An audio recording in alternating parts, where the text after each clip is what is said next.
Kıymetli izleyicilerim ve takipçilerim, Alevle Mutfak Aşkına kanalıma ve mutfağıma hoş geldiniz. Bugün de sizler için puf puf kabaran yumuşacık nefis bir patatesli bazlama tarifi hazırladım. Bu tarifimizde patatesi hamurumuzda kullanıyoruz. Sizleri daha fazla bekletmeden hemen tarifime geçiyorum. Hepinize iyi seyirler.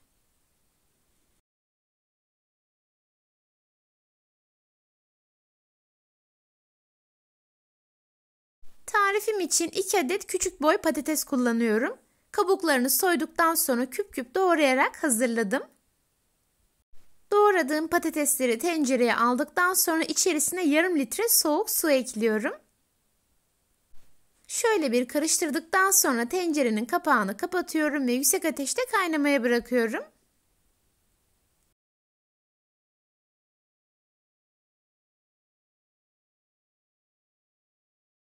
Kaynamaya başladıktan sonra tencerenin altını kısık ateşe getiriyorum. Yaklaşık 10 dakika boyunca kaynatmaya devam ediyorum. Pişme süresi doğradığınız patatesin ebatına göre değişkenlik gösterebilir. O yüzden kontrollü şekilde pişirin lütfen. 10 dakikanın sonunda kontrol ettiğimde patateslerim gayet güzel pişmişti. Güzelce pişen patatesleri şimdi suyu ile birlikte ayrı bir kaseye aktarıyorum. Tamamını kaseye aktardıktan sonra hiç zaman kaybetmeden güzelce blenderdan geçiriyorum ve püre haline getiriyorum. Patatesleri püre haline getirdikten sonra biraz soğumaya bırakacağım. Ilık hale geldikten sonra diğer malzemelerimi ekleyerek hamurumu yoğuracağım.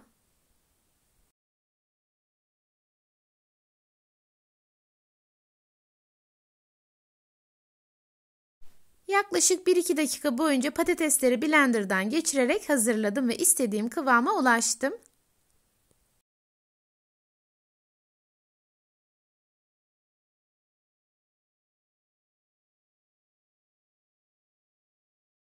Son olarak blenderı içerisinden temizleyerek çıkartıyorum.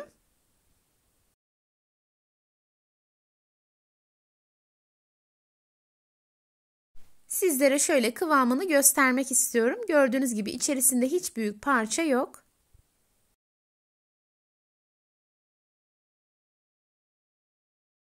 Oda sıcaklığına geldikten sonra şimdi diğer malzemelerimi ekliyorum.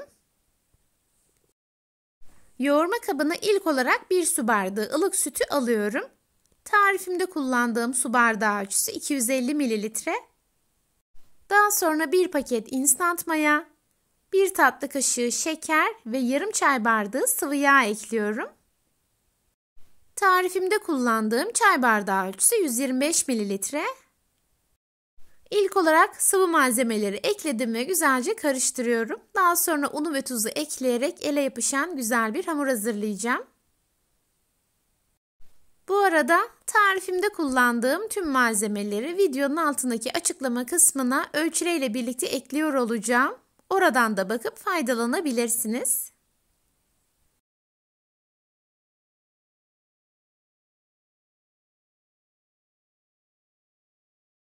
Sıvı malzemeleri güzelce karıştırdıktan sonra şimdi yavaş yavaş unumu ekliyorum. Tarifim için toplamda 6 su bardağı un kullandım. Unun büyük bir bölümünü ekledikten sonra son olarak 1 tatlı kaşığı dolusu tuz ekliyorum. İlk olarak tüm bu malzemeleri spatula ile güzelce karıştırıyorum. Hamur toparlandıktan sonra elimle yoğuracağım. Daha sonra tezgaha alarak yoğurma işlemine tezgahta devam edeceğim. Bazlamaların yumuşak olması için hazırladığımız hamurun da yumuşak olması oldukça önemli. Un miktarı herkeste değişkenlik gösterebilir. O yüzden lütfen yavaş yavaş ekleyin. Böylelikle hamurunuzun kıvamını çok daha kolay ayarlayacaksınız.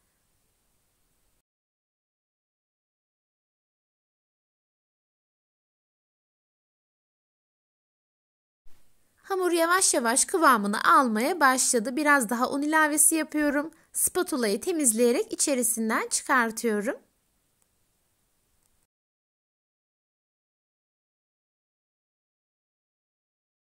Hamurun güzelce yoğrulması çok önemli. Çünkü yoğurduktan sonra bezelerimizi alacağız ve hamurlarımızı o şekilde mayalandıracağız.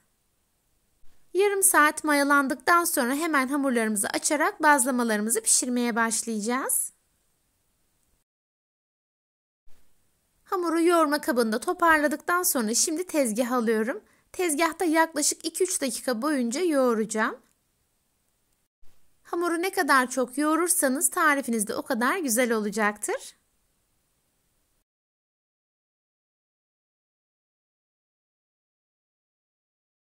Tarifimin bütün detaylarını videomda sizler için paylaşıyorum.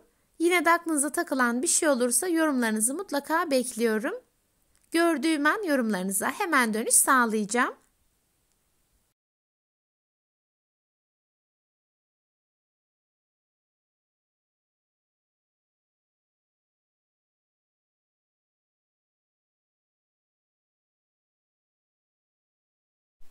Gördüğünüz gibi hamurun kıvamı oldukça yumuşak ve neredeyse elime yapışıyor. İstediğimiz kıvam tam olarak budur. Yoğurma işlemini kolaylaştırmak ve hamurun elime yapışmasını önlemek için bu aşamada hamur kesme kartı kullanıyorum. Bu çok kolay ve etkili bir yöntemdir. Sizlere de tavsiye ederim.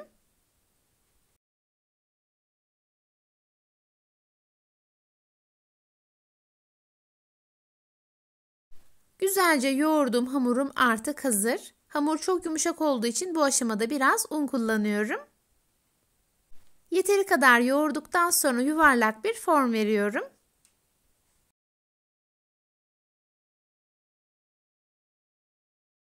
Hamuru yuvarladıktan sonra ilk olarak 2 eşit parçaya kesiyorum.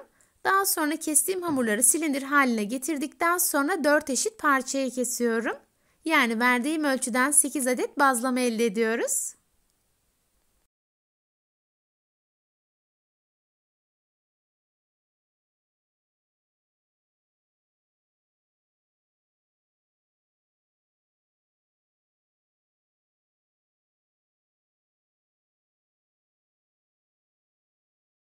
Hamurların tamamını keserek hazırladıktan sonra yuvarlayarak bez serdiğim tepsiye alıyorum. Ben tepsinin tabanına bez yerleştirdim. Şayet bez koymayacaksanız bolca un serpmenizi tavsiye ederim. Şayet fazla un serpmezseniz hamurlar mayalanıp kabaracağı için tepsiye yapışacaktır.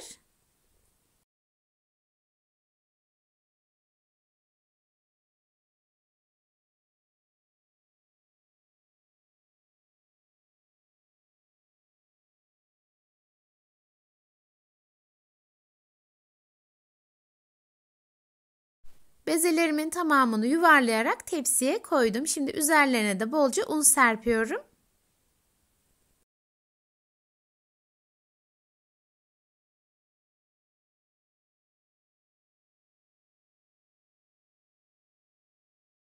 Bezelerim artık hazır. Şimdi hazırladığım tepsiyi temiz bir poşete geçiriyorum.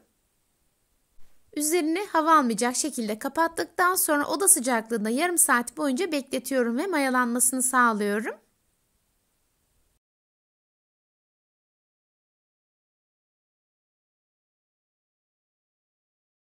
Yarım saatin sonunda bezelerim 2-3 katına çıkarak kabardı ve mayalandı. Hemen bir tanesini tezgahıma alıyorum. Kalanları yine poşetle kapatarak kenara koyuyorum ki üzerleri kabuk tutmasın.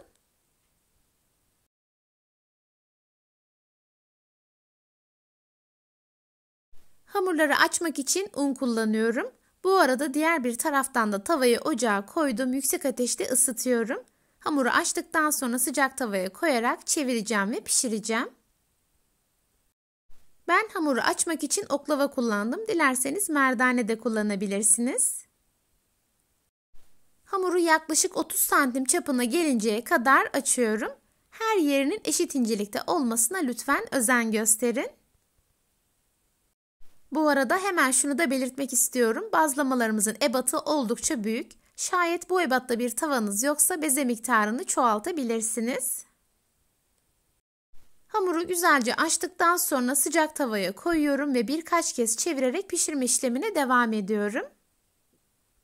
Tavanın altı en yüksek ateşte olmalı. Sıcak ya da orta ateşte olması halinde pişme esnasında kabarmayacaktır ve kuruyacaktır.